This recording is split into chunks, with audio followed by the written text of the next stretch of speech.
You just have to compartmentalize that. But when it is children, it is devastating. What people need to realize that those law enforcement officers that are at that scene right now, they're human, and it's going to affect them. And I do know that Texas DPS will be providing all types of services for these officers after today when they're working through this, so they can talk to get any type of counseling they need.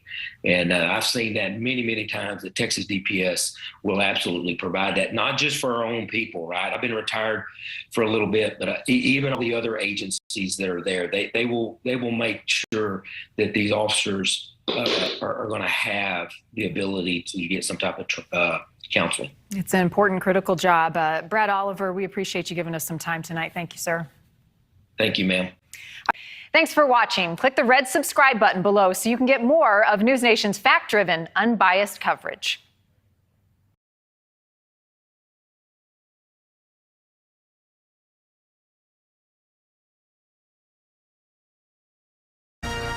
"18 children and 1 adult killed in a senseless mass shooting at an elementary school in Uvalde, Texas earlier today. And tonight we are learning new information from the Department of Safety in Texas. This also being confirmed on the ground by our reporter that the suspect in today's shooting, 18-year-old Salvador Ramos, was armed with a rifle. He also was wearing body armor, and he entered the school firing shots indiscriminately. When law enforcement entered the school, the suspect returned fire. We also know at this hour he shot his grandmother. We do not have an update on her condition. I'd like to welcome in Lieutenant Christopher Olivares with the Texas Department of Public Safety. Thank you for being with us tonight. What more can you add that you all have learned at this hour? Right, so good evening. Great to be with you. So as we know right now, the suspect was involved in a family disturbance with his grandmother earlier today, in which he did shoot his grandmother. At that point, local law enforcement received a call of a crash and a man with a gun in close proximity where the school is at. At that point, the suspect made entry into the school. At that point, he started shooting children, teachers, anybody that was in his way. He was shooting every single person that was in front of him. We had local law enforcement, brave law enforcement. That's one thing I want to point out too and acknowledge, that we had brave law enforcement respond to the scene and make entry into this school, in which they were met with gunfire by the suspect. The suspect was wearing some type of body armor, and we had several police officers that were shot. At that point, we had a tactical law enforcement team arrive on scene. Again, they were able to make entry. They were met with gunfire by the suspect. They were able to shoot the suspect, and right now the suspect is deceased. As of right now, we have 18 children that are deceased, as well as 2 adults that are deceased. And right now, we're still waiting on the conditions of the grandmother that was shot earlier today. Lieutenant, one of the adults who was killed, is that the shooter? Yes, that's correct. The shooter was shot by law enforcement. As I mentioned earlier, he returned and he shot several police officers that were hit in exchange of gunfire, but the suspect is now deceased. How quickly were those officers able to get to the scene, and what is their condition tonight? Right, so as of right now, we do know they're stable. This is still an active investigation. We have our Texas Rangers that are the lead investigators as far as this mass shooting, and we will continue to provide updates as we receive them. As of right now, this is still an active investigation, and we're still trying to determine exactly what the motives were and also what type of rifle the suspect was using. We have FBI, ATF on scene as well, so it's a multi-agency cooperation and trying to determine this investigation in this mass shooting. What more can you tell us about the gunman and his past?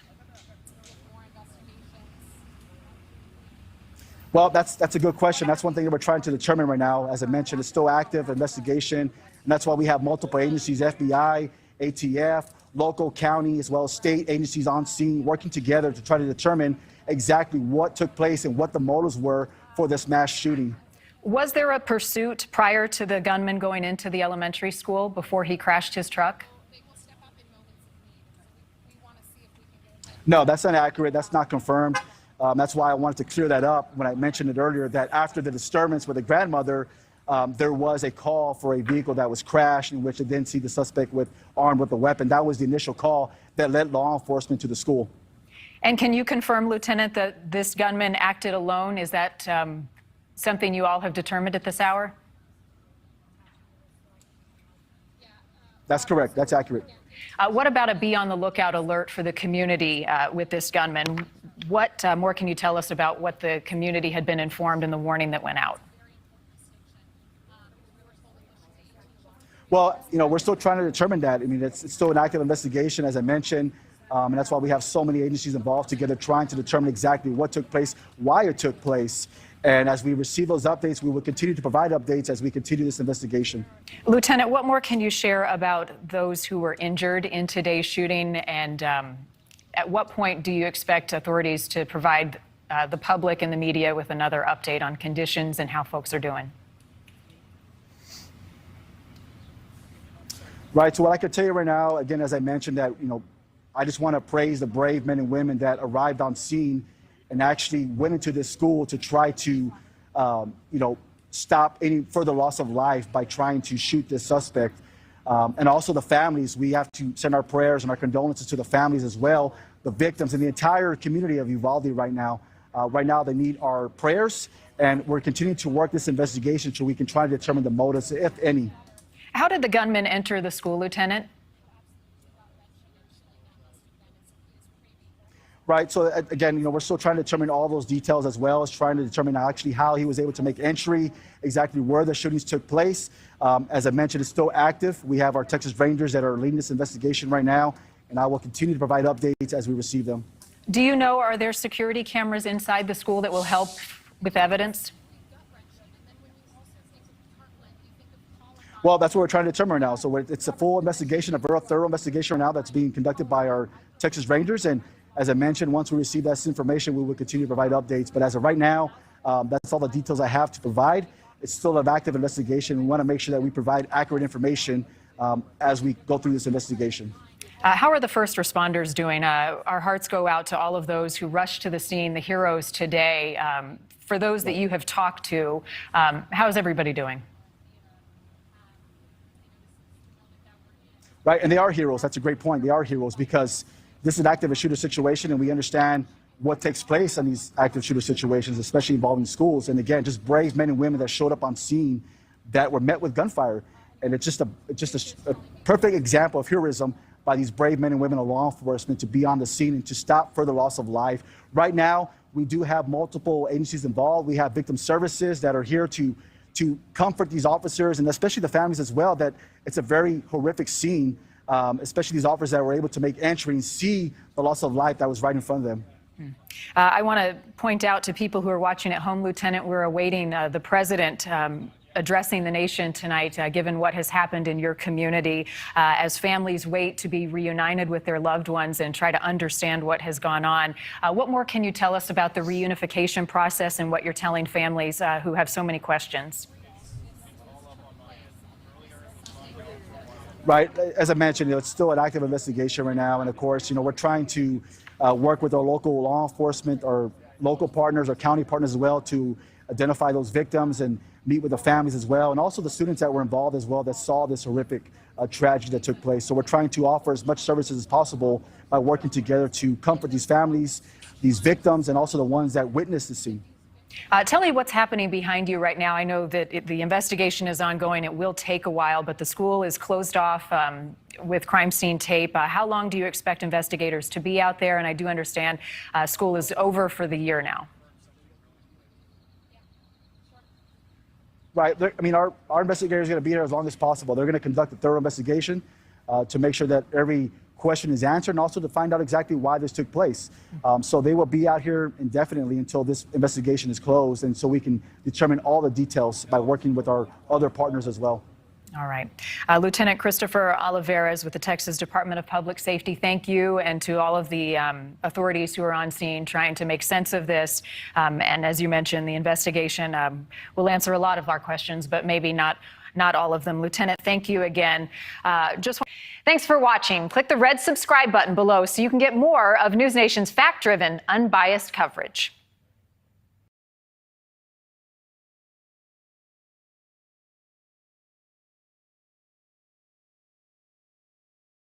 I want to bring in Allie Bradley now. She is a journalist who has been on the scene in Uvalde, Texas, really since the beginning. She was nearby and was able to rush there as things were happening and law enforcement was arriving. Allie, thank you for your time tonight. I know you spoke with people who were close and watched the situation unfold. What did they tell you?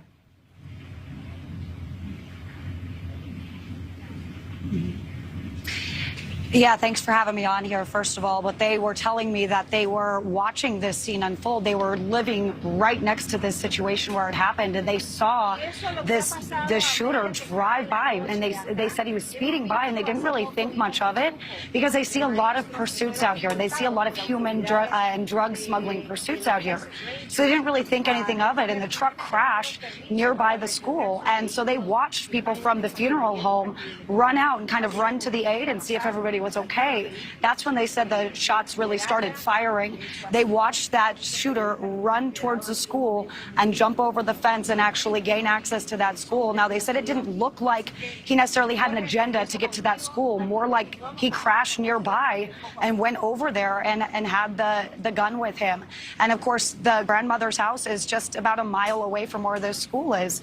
And so they were telling me that one of them actually went to school with him. And he was saying, 2 years ago when he was in school with him, that they were in PE together. He said that he never suspected anything. He said that the shooter didn't display any kind of behavior that they would have anticipated that he would have ended up shooting and killing 18 kids. It is nothing that he ever thought would have happened. He used the word sketchy. There was nothing sketchy about him.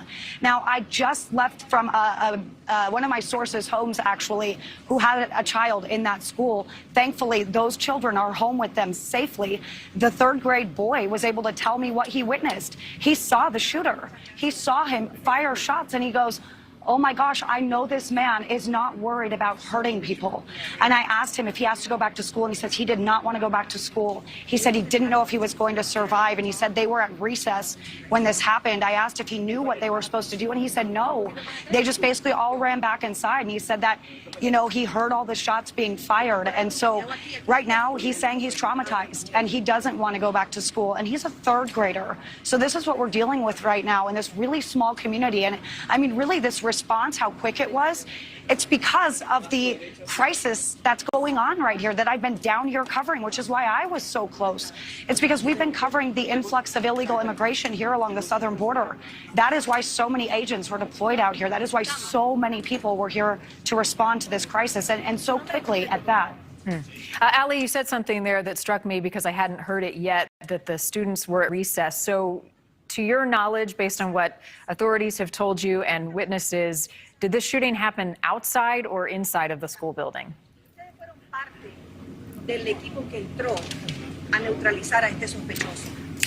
I don't have that confirmed, so I'm not really comfortable going with that, but I can tell you the first dispatch call was around 11:40 this morning.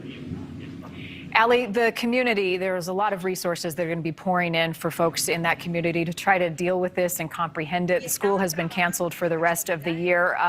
What is the latest and the status of the Family Reunification Center and how information is being fed to families right now?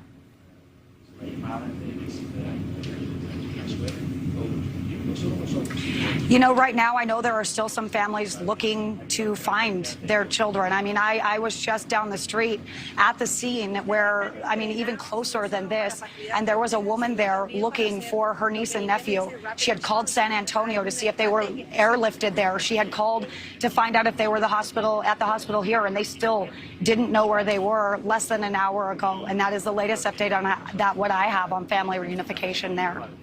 Talking to investigators, it sounds like it will take quite some time to process this scene. What are you hearing from authorities who are at the school tonight on the delicate and meticulous process of trying to pull together all of the pieces of what has happened?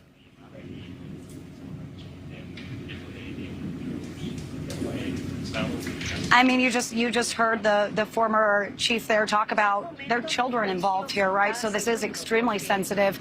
And you've got third graders saying that they didn't know if they were going to survive this. So it is going to be a long process, and there are a lot of agencies involved. And so, I don't believe we'll hear a lot of details anytime soon. But, I can tell you, and I don't know if this has been widely reported with you or not, but I have, of course, several very credible sources here, again, who have children in these schools. schools. And they're telling me that when they came here to search the perimeter, they actually found loaded magazines for AR-style rifles out there near the school. And so they're going to be piecing a lot of these things together that, yeah, haven't really been released yet, Marnie. Allie, tell us more about Uvalde, the community. It's a small, close-knit town. It's seemingly small enough that everybody sort of knows everybody else. You've been there a while. You've been in these communities. Tell us more about the people there.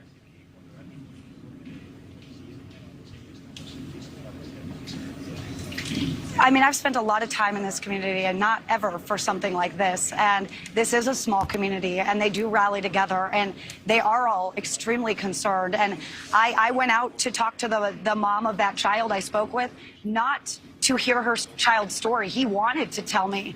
I just went there to hug her because I just can't imagine what a small community like this is dealing with right now and reeling with at this moment. But all of these families that have been near the scene that I was speaking with, they were like, no way would this ever happen here. You know, we never would expect that. And you hear that often in these really small, tight-knit communities. But it's a border community where they've always rallied together and they've always supported each other and supported law enforcement. And you see this show of force with law enforcement supporting them as well. Yep, a lot of people looking for that hug tonight. Allie Bradley on the scene in Uvalde, Texas for us. Allie, we appreciate that report. And just a reminder for all of you at home, we continue to... Thanks for watching. Click the red subscribe button below so you can get more of News Nation's fact-driven, unbiased coverage.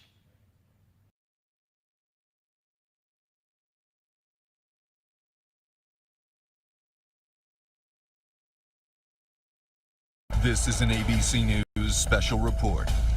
Now reporting, David Muir. Good afternoon. We're coming back on the air now with continued reporting on this horrific scene unfolding in Uvalde, Texas, about 80 miles outside San Antonio. A short time ago, Governor Greg Abbott confirming the number we sadly reported on earlier. 14 children, he confirmed, have been killed in this shooting, along with a teacher at Robb Elementary School in the Uvalde district there. The alleged gunman is also dead, and we have just received an image of that gunman, 18 years old. Our investigative reporter, Aaron Kotursky, with me now. Aaron, what more do we know about this suspect who is now dead, believed to be a member of that community and that school district? Indeed, David. He's identified by the governor of Texas as 18-year-old Salvador Ramos, a student at Uvalde High School, and he is believed to have shot and killed his grandmother before entering Robb Elementary School and opening fire with a firearm that has not yet been made clear, according to police. They're still trying to track down the weapon. Shot and killed 14 elementary school students along with one teacher. And law enforcement sources tell us, David, that the suspect, 18-year-old Salvador Ramos himself, was killed there at the scene. And Aaron, again, Salvador Ramos believed to be a student in that district. A student in the very community where he opened fire, it's believed, according to police, a student at Uvalde High School.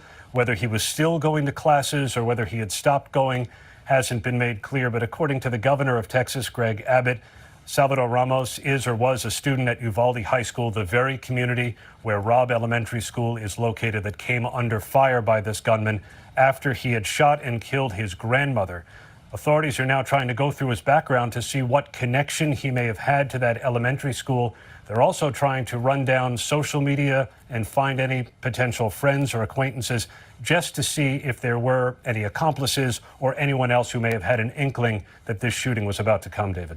All right, that is the major headline coming in right now. The suspect, the image of him just a short time ago made public. Again, an 18-year-old believed to be a member of that community and a student at the high school there.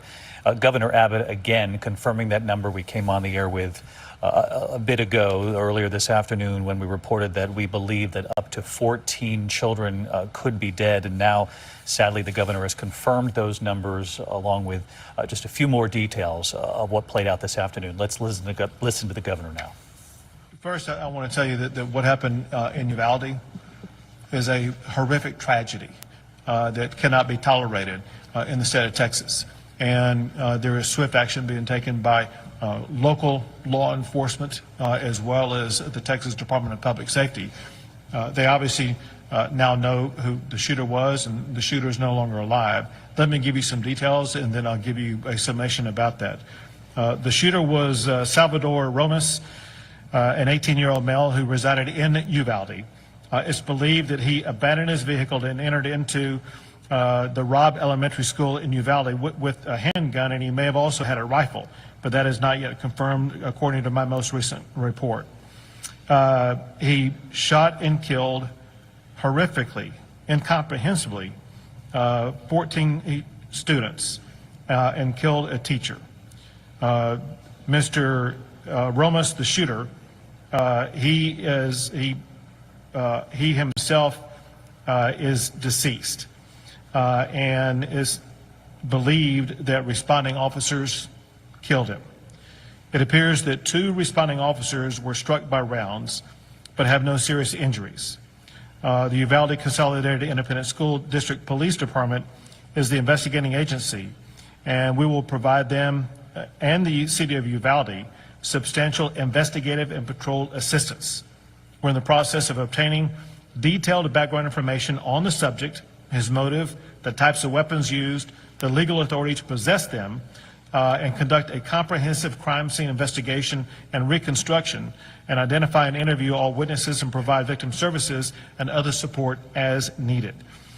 Victor Escalon is the Texas Department of Public Safety South Texas Regional Director.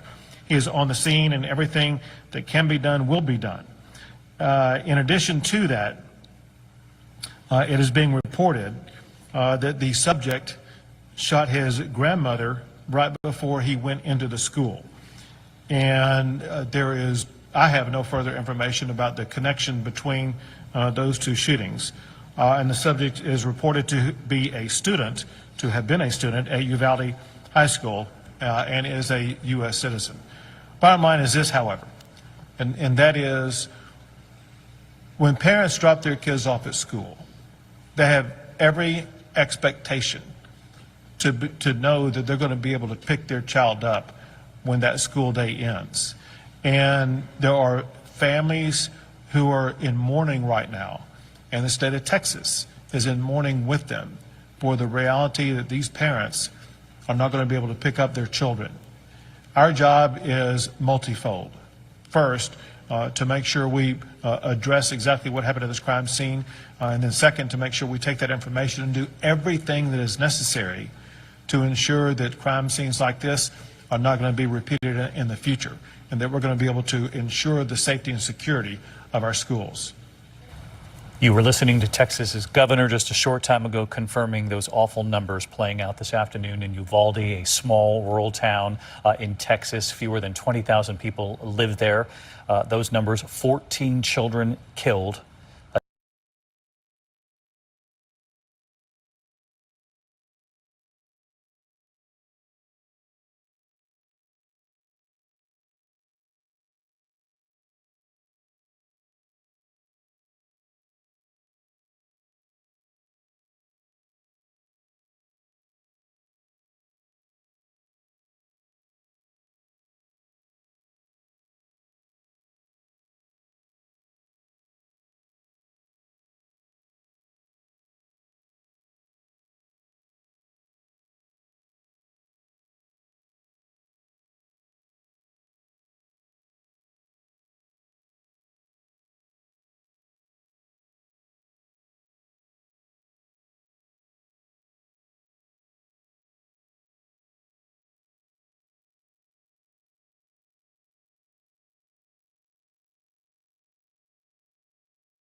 A teacher shot and killed as well.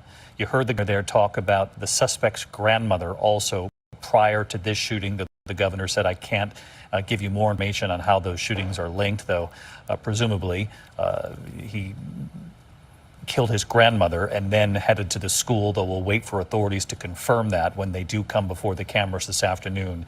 As you've been watching with us throughout our reporting this afternoon, the size of law enforcement, the presence on the scene continues to grow.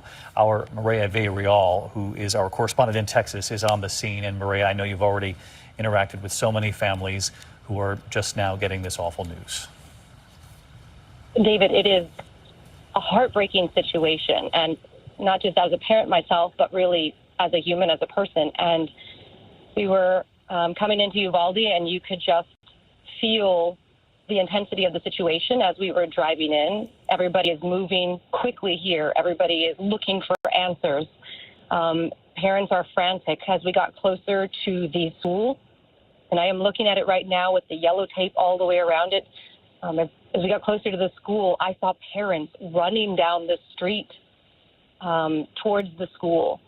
A couple of them stopped us. We spoke with one family who said they were looking for their 10-year-old niece. They had contacted the hospital. They had contacted the school. They had reached out to people in San Antonio as well because they've heard that that's where victims were taken, and they could not get any information. We connected them with some contacts that we have in San Antonio, and they are right now in touch with them. I got closer to the school, and I was stopped by a dad who asked if I knew how to get to the funeral because he couldn't find his 10-year-old little girl. Maria Villarreal. Go ahead. Sorry, David. It's just it's a really tough situation to be here, and to see this dad, who I know is stoic in most situations. The funeral home is a few blocks from where the school is. He did tell me as of right now he was notified and was trying to find more information on Facebook. What he could tell me was he does believe the shooting happened in his daughter's classroom. That classroom is full of young children. He told me young 10-year-old children.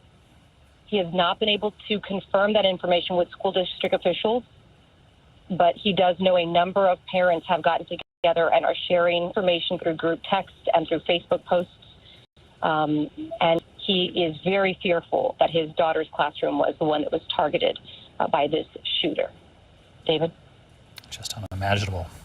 Maria Villarreal with the story of just one father now trying to find his own child after word of this horrific shooting in Uvalde, Texas. Governor Abbott confirming those numbers that we had reported earlier. 14 children killed in this shooting, a teacher killed, and Governor Abbott adding to that word that the suspect, he said, shot and killed his grandmother right before the shooting at that school. I want to bring in Pierre Thomas, our Chief Justice Correspondent in Washington. And Pierre, as I mentioned just a moment ago, law enforcement, the presence growing by the minute there on the scene. And I know federal authorities have been watching this since first word. David, they have been confirming the information that the governor just recently spoke of. And David, I can tell you that there's growing concern that we are in the midst of a surge of these kinds of incidents. Just last week, as you and I were in Buffalo, an 18-year-old there accused of murdering all those black people. Now we have an 18-year-old in that community, believed to be a part of that community, killing so many young people and a teacher. Sources are, in fact, telling me about concern. They're trying to run down this information that he may have, in fact, killed his grandmother. They are doing a deep dive on social media posts by this young man to glean what he was thinking, what he was writing, what he was posting in recent days. This is a full court tilt right now to make sure no one else has knowledge. There are some additional people that they have some questions about.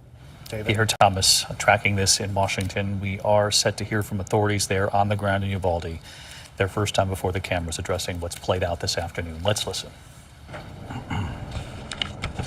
Good afternoon.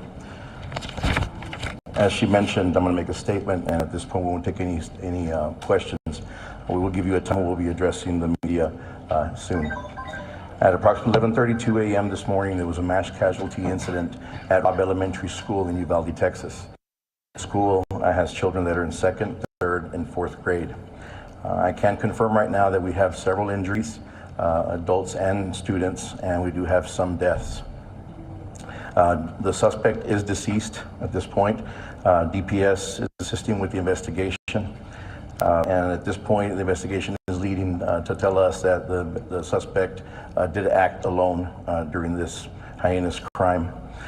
Families are being notified, and we are providing services to them as the district should. As far as the rest of the district is concerned, safety measures were taken to make sure that we had a safe release for the rest of the district. throughout our city of Uvalde, and we had numerous law enforcement officers and agencies that assisted with the safety release for the students. We do want to keep all their families in their prayers. I hope you do as well. And we also want to respect the privacy of the family. And it's still being worked on. And again, we'll notify the parents and the families as soon as we have some news for them. Thank you so much.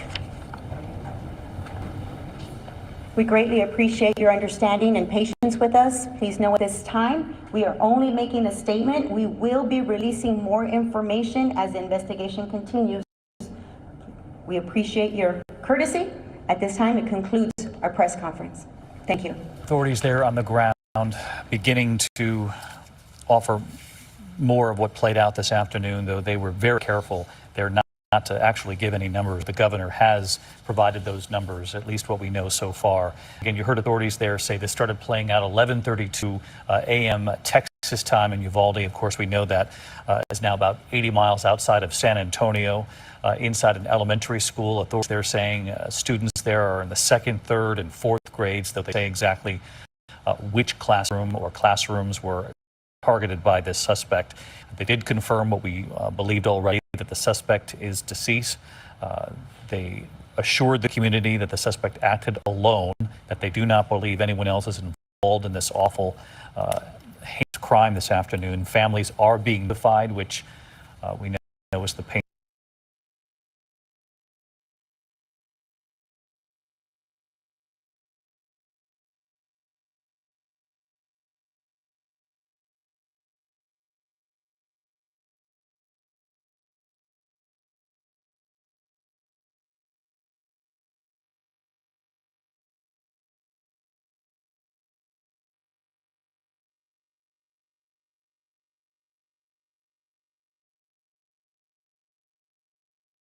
Which classroom or classrooms were targeted by the suspect.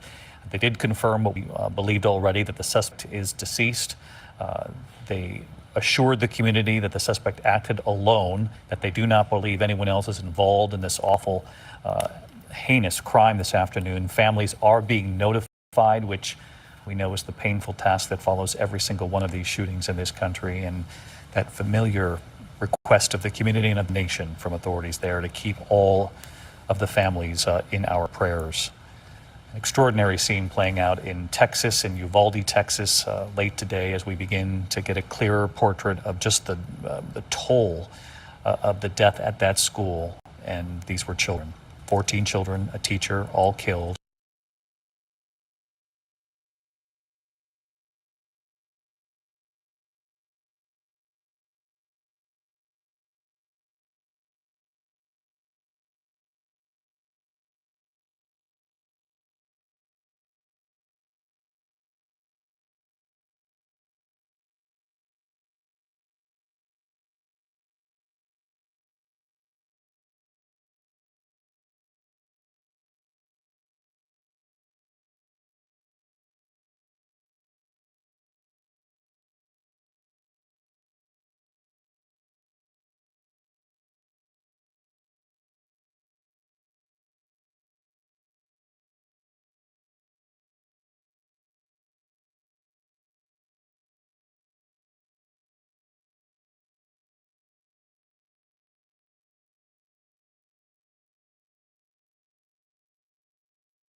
Governor Abbott confirming the grandmother of the suspect was shot and killed before the shooting that played out at the school. Unclear exactly when or how that played out, but obviously the suspect being tied to that as well.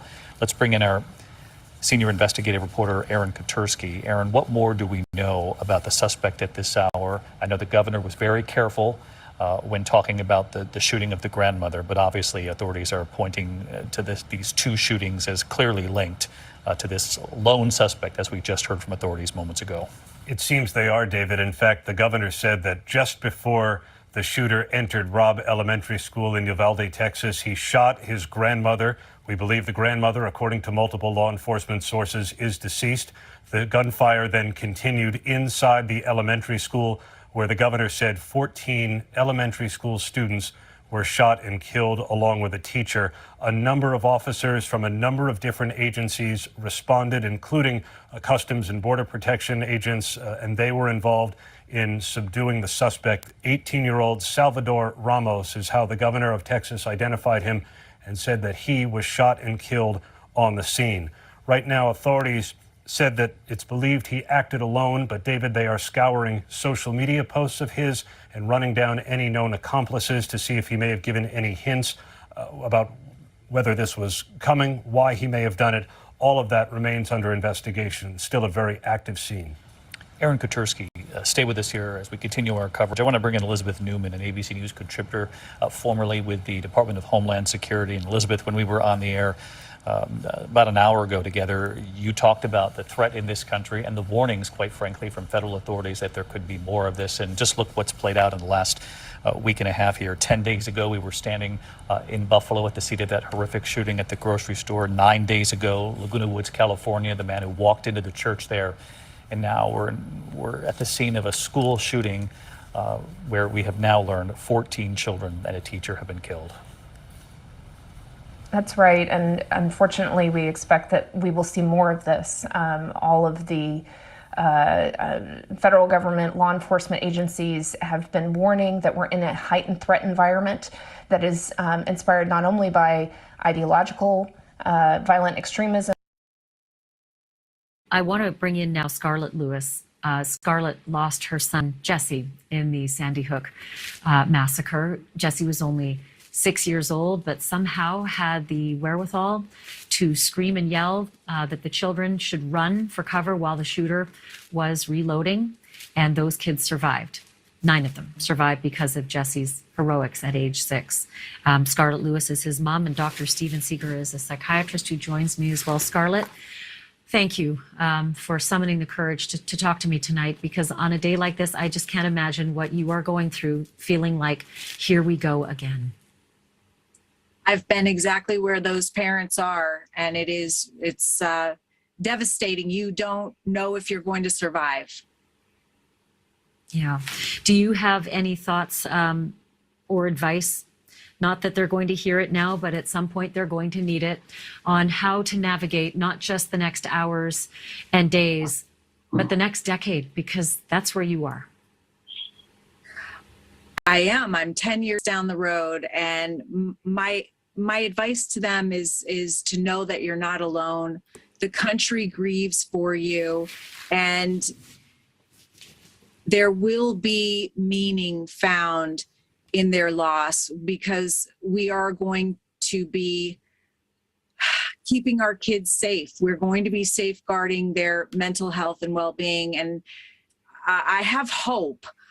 Believe it or not, there are things that we can do, and we will be honoring those lives collectively. Well, and I want to reiterate that your son, Jesse, at the young age of 6, somehow was able to have the knowledge and the ability to become a hero in such a calamity and save the lives of other children. Dr. Seeger, those other children, we heard from Allie Bradley earlier that there were all these children out at recess who saw this. There were children in the classrooms who saw this. These are children who are going to be survivors. What are they going to have to cope with? What are their lives going to be like?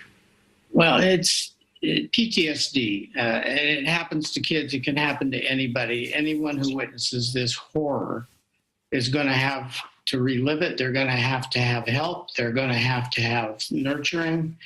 And you can imagine, put yourself in that seat, in that school, and you're 6 or you're 7. I have kids that age. Can you imagine?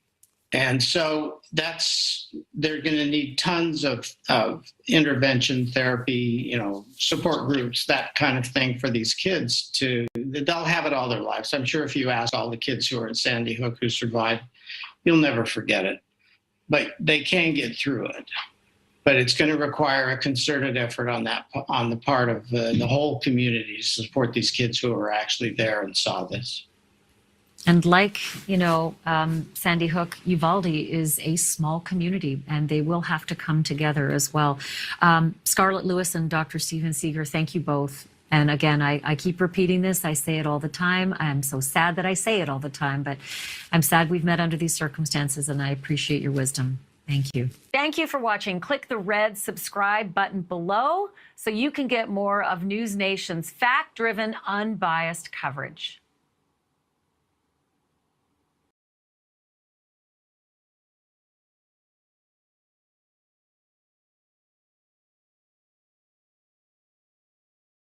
A woman from Red Wing area now has been arrested and charged in connection to the death of a baby boy who was found in the Mississippi River back in 2003. Investigators announcing that arrest and how they cracked that case this morning. Rob Olson live for us at the Goodhue County Courthouse tonight with more. Rob? Yeah, and to be clear off the top,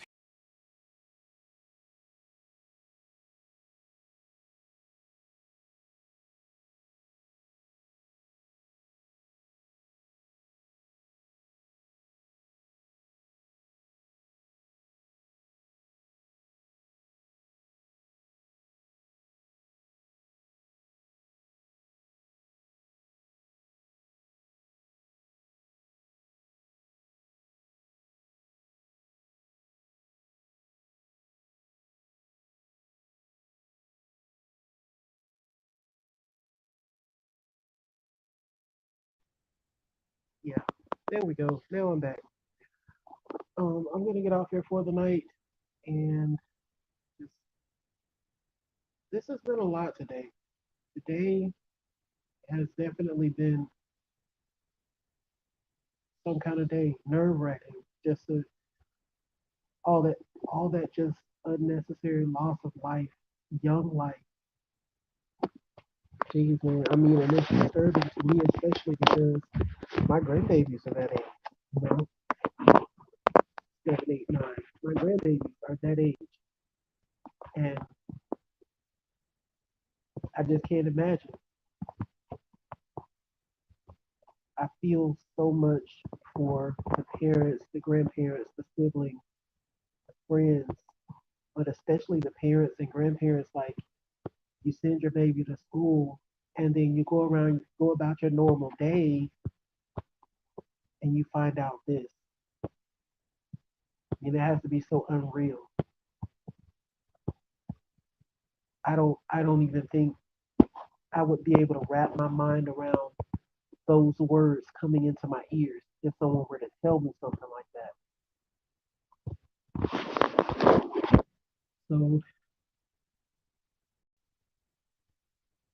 we get to Bakersfield another night. I just really felt like I needed to just play some of this. Just,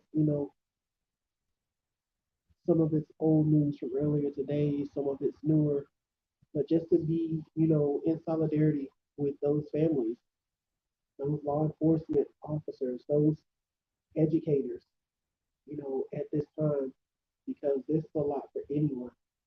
And the first responders, to have to see that, to have to deal with that, images that they'll never be able to get out of their head.